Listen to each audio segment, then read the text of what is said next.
अस्सलामुअलैकुम प्यारे दोस्तों आज की इस वीडियो में हम आपको 3 ऐसी औरतों के बारे में बताने वाले हैं जिनका रमजान के महीने में रोजा रखना हराम है, यानी कि तीनों औरतों को रोजा रखना मना है। ये 3 औरतें किसी भी हाल में रमजान के महीने में रोजा नहीं रख सकती। अगर इनमें से किसी औरत ने रोजा रख लिया तो याद रखें ऐसी औरत का रोजा नहीं होगा। और साथ में हम आपको औरतों के बारे में कुछ ऐसी भी बातें बताएंगे जिनका जानना आप सभी के लिए बहुत जरूरी है। इसीलिए आज का हमारा ये वीडियो आप सभी के लिए बहुत ही खास है। आप इसको आखिर तक जरूर देखें और मेहरबानी करके इस वीडियो को शेयर कर दें ताकि रमजान के महीने में ये वीडियो ज्यादा से ज्यादा मुसलमान भाइयों के पास पहुंच जाए। और चैनल पर पहली बार आए हैं तो चैनल को सब्सक्राइब कर लें और साइड में लगे बेल आइकन को दबा दें। आइए दोस्तों वीडियो को शुरू करते हैं। दोस्तों रोजे की फजीलत की 3 शर्तें हैं। इस्लाम बालिग, होशो हवास और आकिल होना, यानी रोजे ऐसे मर्द और औरत पर फर्ज हैं जो आकिल हो, बालिग हो और जो होशो हवास में हो, यानी कि जो पागल और दीवाना ना हो। ऐसे तमाम मुसलमान औरत और मर्द पर रमजान के रोजे फर्ज हैं। इसके अलावा रोजे की फजीलत अदा करने के लिए 2 शर्तें हैं। पहली सेहतमंद और तंदुरुस्त होना और दूसरी मुहक्किम होना। बीमार आदमी अपनी बीमारी की हालत में और मुसाफिर अपने सफर की हालत में रोजा छोड़ सकता है, यानी कि इन लोगों को रमजान के महीने में रोजा छोड़ने की इजाजत है। मगर याद रखें ऐसे लोग रमजान के महीने में रोजा रखना चाहें तो रख सकते हैं, इनका रोजा कबूल हो जाएगा प्यारे दोस्तों। लेकिन अगर ना रखें तो इनको कोई गुनाह नहीं होगा, ये बाद में इन रोजों को कज़ा कर सकते हैं। लेकिन ये 3 औरतें ऐसी हैं जिनका रमजान के महीने में रोजा रखना हराम है, यानी कि इन 3 औरतों का रोजा जायज नहीं है। मगर इन 3 औरतों ने रमजान के महीने में रोजा रख लिया तो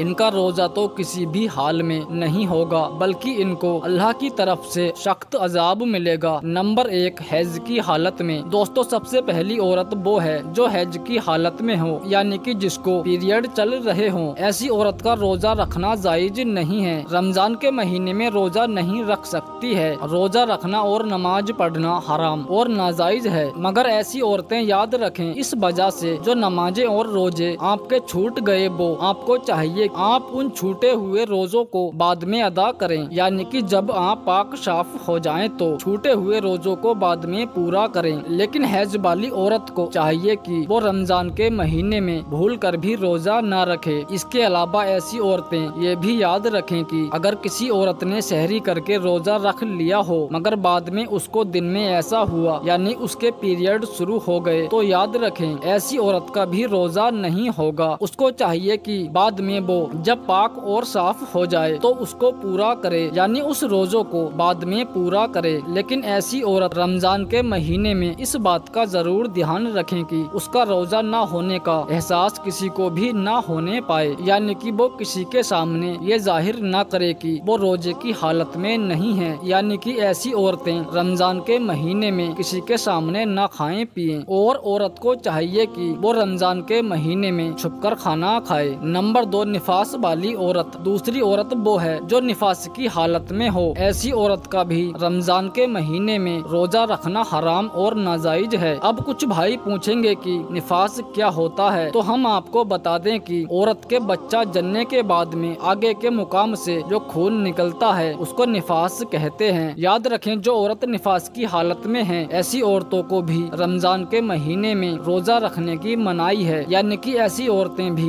रोजा नहीं रख सकती हैं। अगर किसी औरत ने निफास की हालत में रोजा रख लिया तो याद रखें ऐसी औरत का भी रोजा नहीं होगा। इसीलिए निफास वाली औरत को भी चाहिए कि वो रमजान के महीने में भूल कर भी रोजा ना रखें, आपका रोजा पूरा नहीं होगा। लेकिन ऐसी औरतों को भी चाहिए कि जब वो पाक और साफ हो जाएं तो छूटे हुए रोजों को बाद में अदा करें, यानी कि वो इन रोजों को बाद में पूरा करें। अगर किसी औरत ने रमजान के महीने में रोजा रख लिया और उसको दिन में एहसास हुआ कि उसको हैज शुरू हो गया है, यानी फिर उसको बच्चे की विलादत हो गई है जिसकी वजह से उसको निफास हो गया है, तो याद रखें ऐसी औरत का वो रोजा नहीं होगा, उसको बाद में उसकी कज़ा करनी होगी। प्यारे दोस्तों याद रखें इस्लाम एक पाक और साफ मजहब है। इसी वजह से नमाज और रोजे के लिए इंसान का पाक और साफ होना बहुत जरूरी जरूरी है। यही वजह है कि इस्लाम ने यानी नाजायज करार दिया है। नंबर 3, हामिला यानी कि प्रेग्नेंट औरत। दोस्तों तीसरी औरत है हामिला यानी कि प्रेग्नेंट, जो औरत पेट से हो। याद रखें ऐसी औरतों को रमजान के महीने में रोजा रखना हराम तो नहीं है। ऐसी औरतों को रोजा रखने की मनाही तो नहीं है, लेकिन ऐसी औरतों को छूट जरूर है। यानी कि हमल वाली औरत, अपने बच्चे को दूध पिलाने वाली औरत को अगर रोजे की वजह से अपनी या अपने बच्चे की जान जाने का खतरा हो तो ऐसी औरत को इजाजत है कि वो रोजा ना रखे।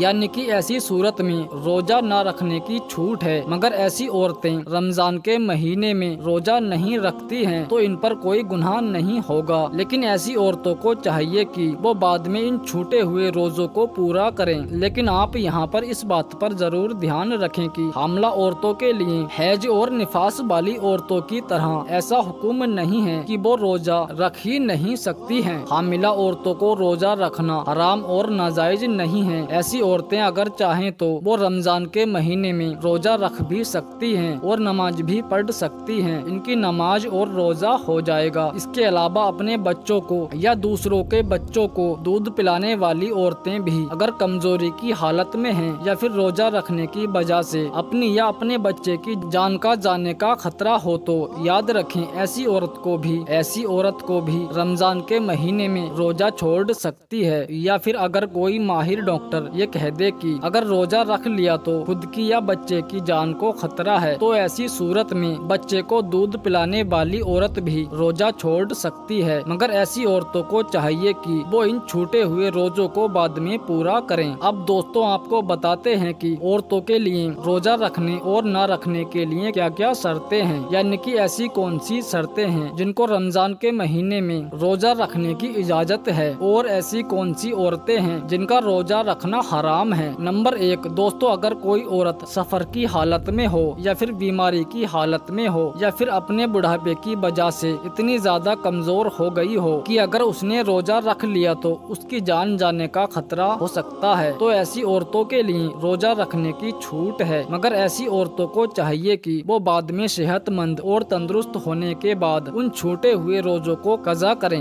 और अगर बाद में वो फिर दोबारा सेहतमंद ना हो सकी तो उसे चाहिए कि वो इन छूटे हुए रोजों का कफ़ारा अदा करे। वो कफ़ारा ये है कि हर एक रोजे के बदले में किसी मिस्किन को दोनों वक्त पेट भरकर खाना खिलाया जाए। नंबर 2, किसी औरत को रोजे की हालत में सांप ने काट लिया हो और अब उसकी जान जाने का खतरा बन गया हो तो ऐसी औरतों को भी हुक्म है कि वो अपने रोजे को छोड़ सकती हैं। उसको कोई गुनाह नहीं होगा, लेकिन बाद में जब वो ठीक हो जाए तो इस रोजे को कज़ा करे। नंबर 3, अगर दोस्तों कोई बूढ़ी और कमजोर औरत जो गर्मियों में गर्मी और धूप के रोजे न रख सकती हो, उसको किसी माहिर डॉक्टर ने मना कर दिया हो तो ऐसी औरतों को चाहिए कि वो गर्मियों के रोजे छोड़ दे, उनके बदले में वो उन रोजों को सर्दियों में रख ले। नंबर 4, औरत है जिसे पूरे 10 दिन और 10 रात में फारिग हो गई, अब उसको चाहिए कि वो अगले दिन का रोजा रख ले और कम दिनों में पाक हो गई तो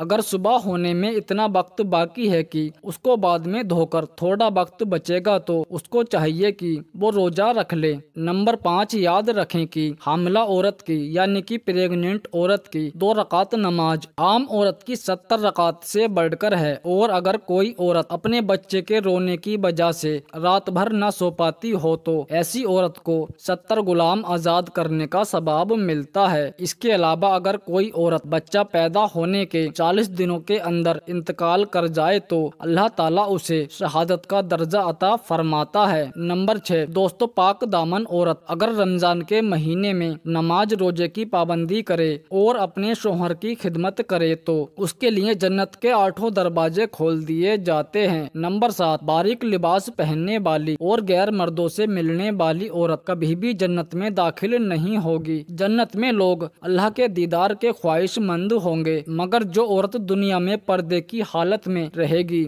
ऐसी औरत के दीदार के लिए खुद अल्लाह तबारक व तआला ख्वाहिशमंद होगा। और प्यारे दोस्तों, इसके अलावा हम आपको बताते हैं रमजान में भी अल्लाह तबारक व तआला इन 4 लोगों को माफ नहीं करता, यानी इन 4 लोगों की बख्शिश रमजान के महीने में भी नहीं होती। तो नंबर 1, जो शख्स अपने ही रिश्तेदारों के बीच में बुराई पैदा करता हो और जो शख्स रिश्ते की अहमियत नहीं समझता हो, उसकी की माफिरत रमजान के महीने में भी नहीं होती है। तो प्यारे दोस्तों, ये गलती कभी ना करें, किसी को भी आपस में ना लड़ाएं। आपको थोड़ा सा ध्यान देने की बात है कि आपको इससे कुछ नहीं मिलेगा, बल्कि इसमें आपका नुकसान ही होगा। नंबर 2, जिस शख्स के दिल में कीना है, यानी किसी शख्स के लिए उसके दिल में नफरत है और दूसरों को नुकसान पहुंचाना चाहता है या दूसरों को नफरत की नजरों से देखता है, तो उस शख्स की माफिरत रमजान के पाक महीने में भी नहीं होगी। इसीलिए आप लोगों को चाहिए, थोड़ा सा मुश्किल है, आप लोग कोशिश कीजिए अपनी तरफ से सबको माफ करते जाइए। रोजाना रात में सोने से पहले ये काम जरूर करें, यानी कि अपनी तरफ से सबको माफी दे दें और अल्लाह ताला से उम्मीद रखें कि या अल्लाह मैंने सबको माफ कर दिया, अब जो मुझसे नफरत करता है, जो मेरा दुश्मन है, अब उसके दिल में भी मेरी मोहब्बत पैदा कर और उसके दिल में मेरी इज्जत डाल दे। नंबर 3, जो शख्स अपने माँ बाप का दिल दुखाता है, माँ बाप की इज्जत नहीं करता या माँ बाप को बुरा भला कहता है, तो ऐसे शख्स की भी रमजान के पाक महीने में अल्लाह तबारक व तआला माफिरत नहीं करता है। नंबर 4, जो शख्स शराब पीता है या फिर कोई नशा करता है, अगर उसने ये सब करना बंद नहीं किया तो अल्लाह तबारक व तआला से उसने अभी तक तौबा नहीं की तो उसकी भी माफिरत रमजान के महीने में नहीं होगी। तो इन 4 आदतों में से अगर एक भी आदत आपके अंदर है तो खुद को आज ही सुधार लीजिए, अल्लाह तबारक व तआला से तौबा कर लें। सच्चे दिल से तौबा करोगे तो अल्लाह तबारक व तआला माफ करने वाला है। अल्लाह तबारक व तआला से दुआ है कि हमें और आपको उसकी रहमत और बरकतों से माला माल करे। अल्लाह हमें और आपको 5 वक्ता नवाजी बनने की तौफीक दे। आमीन, अल्लाहुम्मा आमीन। इस वीडियो को अपने दोस्तों में जरूर शेयर करें और अगर आपने अभी तक हमारे चैनल को सब्सक्राइब नहीं किया तो सब्सक्राइब कर लें और साथ में लगे बेल आइकन को जरूर ऑन कर लें। हम मिलते हैं अगली वीडियो में, तब तक के लिए अल्लाह हाफिज।